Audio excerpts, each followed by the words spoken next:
ಯಾರೋ ಸ್ಲಿಪ್ಪರಮ್ಮ ನಡಿ ಬರ್ತೀನಿ ಎದ್ರಿದ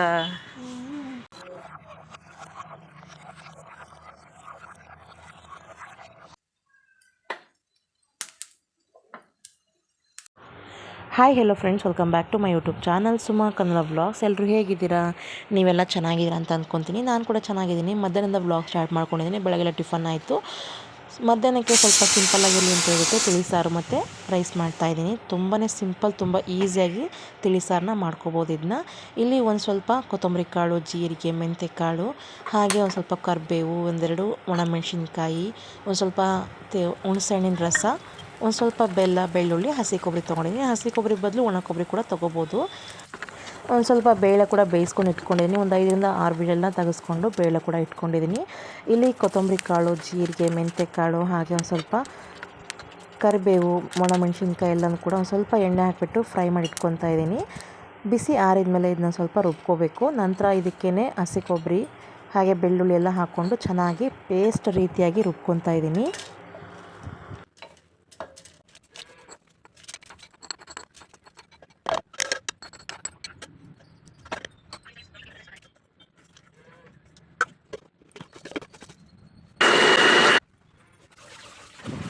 ಮೊದಲೇ ಬೇಳೆ ಬೇಯಿಸಿಟ್ಕೊಂಡಿದ್ನಲ್ಲ, ಅದಕ್ಕೇ ಇವಾಗ ರುಬ್ಬಿರೋಂಥ ಪೇಸ್ಟ್ ಕೂಡ ಆ್ಯಡ್ ಮಾಡಿಕೊಂಡು, ನಂತರ ಅದಕ್ಕೆ ಹುಣಸೆ ರಸ, ಬೆಲ್ಲ, ಉಪ್ಪು ಎಲ್ಲ ಆ್ಯಡ್ ಮಾಡಿಕೊಂಡು ನೀರನ್ನು ಇನ್ಕ್ರೀಸ್ ಮಾಡ್ಕೊತೀನಿ. ನಂತರ ಇದಕ್ಕೆ ಒಂದು ಸ್ವಲ್ಪ ಒಗ್ಗರಣೆ ಕೂಡ ಕೊಡಬೇಕಾಗುತ್ತೆ.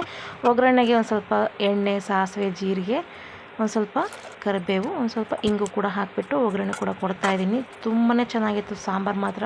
ಸೇಮ್ ಟೆಂಪಲಲ್ಲಿ ಸಿಗುತ್ತಲ್ಲ ಅದೇ ರೀತಿ ರುಚಿ, ಸ್ವಾದ ಎಲ್ಲ ಹಾಗೇ ಇರುತ್ತೆ. ಕುದಿಯುವಾಗ ಮನೆ ತುಂಬ ಘಮ ಘಮ ಅಂತೇಳಿ ಸ್ಮೆಲ್ ಬರ್ತಾಯಿತ್ತು.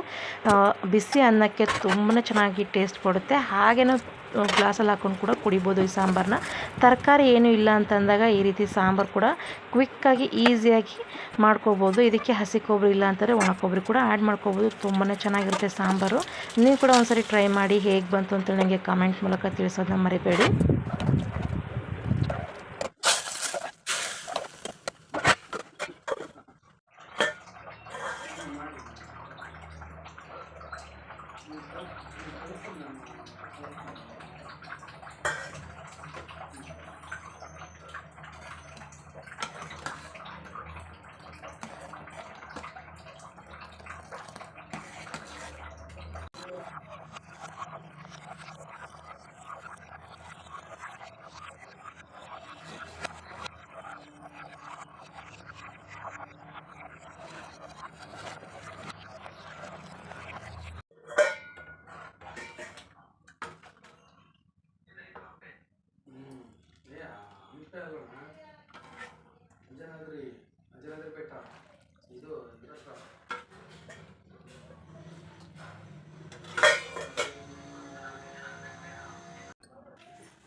ಕಳ್ಳೆ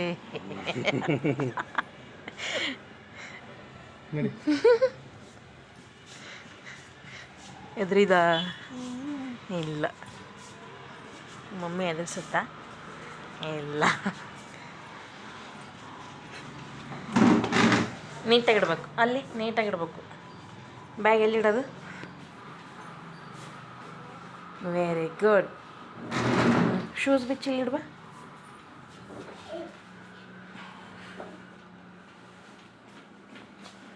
ಶೂಸ್ ಬಿಚ್ಚಲ್ಲಿ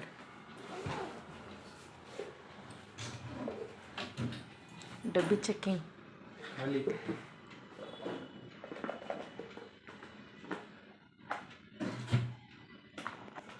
ಇಟ್ಟ? Very good. ಅದರ ಕಲಿಯುತ್ತಾ ನೀರು? ನೀರು ಮಾತ್ರ ಫುಲ್ ಅದ. ಅವ್ರಿಗೆ ಹೇಳ್ಬೇಕು ನೀರು ಕುಡಿಸ್ರಿ ಅಂತೇಳಿ. ನೀರು ಕುಡಿ.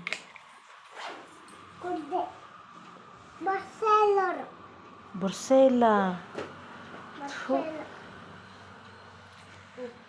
ಸಾಕಾ? ಫ್ರೆಶ್ ಅಪ್ ಅವ. ಏನು ಬರ್ಸಿಲ್ಲ ಅಂತ.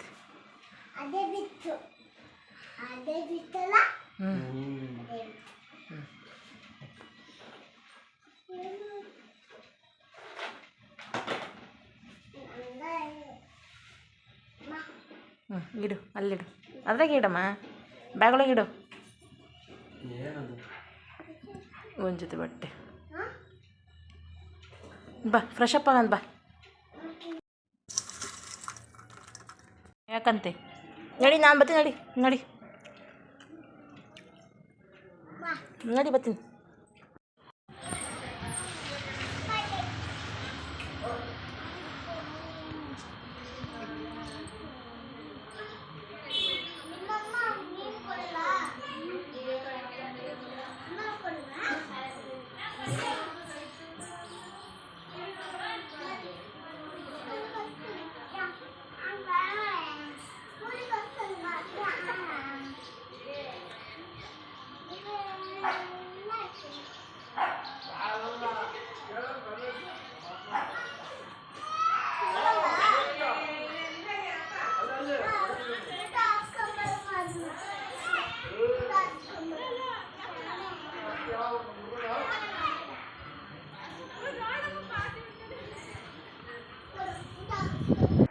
ಸ್ಕೂಲಿಂದ ಬಂದಾದಮೇಲೆ ಫ್ರೆಶ್ ಅಪ್ ಎಲ್ಲ ಮಾಡಿಸ್ಬಿಟ್ಟು ಅವಳಿಗೆ ಏನಾದ್ರು ತಿನ್ನಿಸ್ಬಿಟ್ಟು ಅವ್ರ ಫ್ರೆಂಡ್ ಜೊತೆ ಆಟ ಆಡೋಕ್ಕೆ ಅಂತ ಹೇಳ್ಬಿಡ್ತೀನಿ. ಒಂದು ಸ್ವಲ್ಪ ಹೊತ್ತು ಆಟ ಆಡಿ ಬಂದಾದಮೇಲೆ ಮ್ಯಾಗಿ ಮಾಡ್ಕೊಡು ಅಂತ ಕೇಳಿದ್ಲು.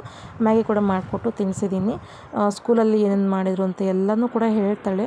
ಇವಾಗಂತೂ ಸಖತ್ ಮಾತಾಡೋದು ಕಲ್ತಿದ್ದಾಳೆ. ಅವಳು ಪ್ರಶ್ನೆ ಕೇಳೋದಕ್ಕೆ ಉತ್ತರ ಕೊಡೋಕ್ಕೆ ಆಗೋಲ್ಲ, ಅಷ್ಟು ಮಾತಾಡ್ತಾಳೆ, ಅಷ್ಟು ಪ್ರಶ್ನೆ ಕೇಳ್ತಾಳೆ. ಇವಾಗ ಅವಳದು ಏಜೇ ಅದು, ಪ್ರಶ್ನೆ ಮಾಡ್ತಾರೇ ಇರೋದು ಅವಳದು ಏಜ್. ಇವಾಗ ಕೇಳ್ತಾಳೆ, ಎಲ್ಲದನ್ನೂ ತಿಳ್ಕೊಳೋಂಥ ಕ್ಯೂರಿಯಾಸಿಟಿ ಅವಳಿಗೆ, ಎಲ್ಲದನ್ನು ತಿಳ್ಕೊಬೇಕು ಅಂತ ಹೇಳ್ಬಿಟ್ಟು ಮ್ಯಾಗಿ ಎಲ್ಲ ತಿಂದಾಯಿತು. ಒಂದು ಸ್ವಲ್ಪ ಟೆರೆಸ್ ಮೇಲೆ ಕರ್ಕೊಂಬಂದು ವಾಕ್ ಮಾಡಿಸ್ತೀನಿ. ವೆದರ್ ಮಾತ್ರ ತುಂಬಾ ಚೆನ್ನಾಗಿತ್ತು. ಮಳೆ ಅಂದರೆ ತುಂಬ ಮಳೆ ಬರ್ತಾಯಿತ್ತು. ಸ್ವಲ್ಪ ಮಳೆ ಇವಾಗ ನಿಂತಿತ್ತು ಅಂತ ಹೇಳ್ಬಿಟ್ಟು ಟೆರೆಸ್ ಮೇಲೆ ಕರ್ಕೊಂಬಂದಿದ್ದೀನಿ. ವೆದರ್ ಮಾತ್ರ ತುಂಬಾ ಚೆನ್ನಾಗಿ ಕಾಣಿಸ್ತಾ ಇತ್ತು. ಒಂದು ಸ್ವಲ್ಪ ಕ್ಲಿಪ್ಪಿಂಗ್ ಕೂಡ ತೊಗೊಂಡಿದ್ದೀನಿ. ಗೊಂಬೆಗೆಲ್ಲ ವಾಕ್ ಮಾಡಿಸ್ಕೊಂಡು ಮತ್ತೆ ಕೆಳಗೆ ಕರ್ಕೊಂಬರ್ತೀನಿ. ಅವಳು ಸ್ಲಿಪ್ಪರ್ ಹಾಕಿಲ್ಲ ಅಂತ ಹೇಳ್ಬಿಟ್ಟು ನನ್ನ ಸ್ಲಿಪ್ಪರ್ನೇ ತೊಗೊಂಡು ಹಾಕ್ಕೊತಾ ಇದ್ದಾಳೆ.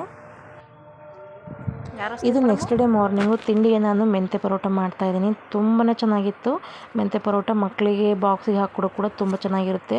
ಇದಕ್ಕೆ ಯಾವುದೇ ಗ್ರೇವಿ ಚಟ್ನಿ ಅಂತ ಅವಶ್ಯಕತೆ ಇರಲ್ಲ. ಜಸ್ಟ್ ಒಂದು ಮೊಸರು ಇದ್ದರೆ ಸಾಕು, ಇಲ್ಲ ಹಾಗೆಯೇ ತಿನ್ಕೋಬೋದು, ಅಷ್ಟು ಚೆನ್ನಾಗಿರುತ್ತೆ ಮೆಂತ್ಯ ಪರೋಟ.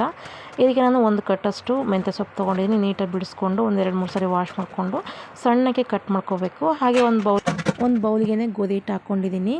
ಇದಕ್ಕೆ ಶುಂಠಿ ಬೆಳ್ಳುಳ್ಳಿ ಪೇಸ್ಟು, ಖಾರದ ಪುಡಿ, ಧನಿಯಾ ಪುಡಿ, ಜೀರಾ ಮಸಾಲ, ಗರಂ ಮಸಾಲ, ಓಂಕಾಳು, ಉಪ್ಪು ಹಾಕ್ಕೊಂಡಿದ್ದೀನಿ.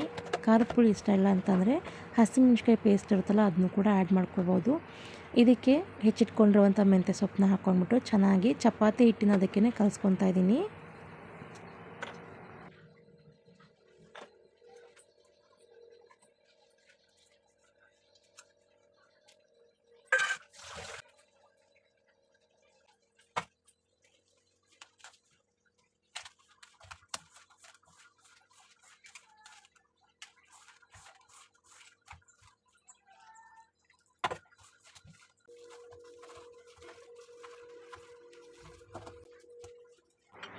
ಚಪಾತಿ ಹಿಟ್ಟಿನ ಅದಕ್ಕೆ ಕಲಸಿದ ಮೇಲೆ ಸ್ವಲ್ಪ ಎಣ್ಣೆನ ಹಾಕಿಬಿಟ್ಟು ನೆನೆಯೋದಕ್ಕೆ ಬಿಡ್ತಾಯಿದ್ದೀನಿ. ಒಂದು 10-15 ಮಿನಿಟ್ಸ್ ನೆನೆದ್ರೆ ಸಾಕಾಗುತ್ತೆ.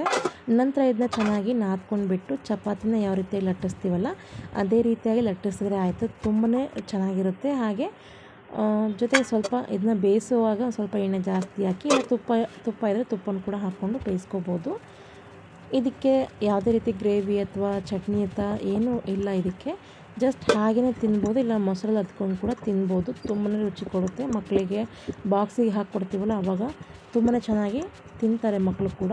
ಇದರಲ್ಲಿ ಮೆಂತ್ಯ ಸೊಪ್ಪೆಲ್ಲ ಹಾಕಿದ್ದೀವಲ್ಲ ಹೆಲ್ತಿ ಕೂಡ ತುಂಬ ಒಳ್ಳೆಯದಿರುತ್ತೆ.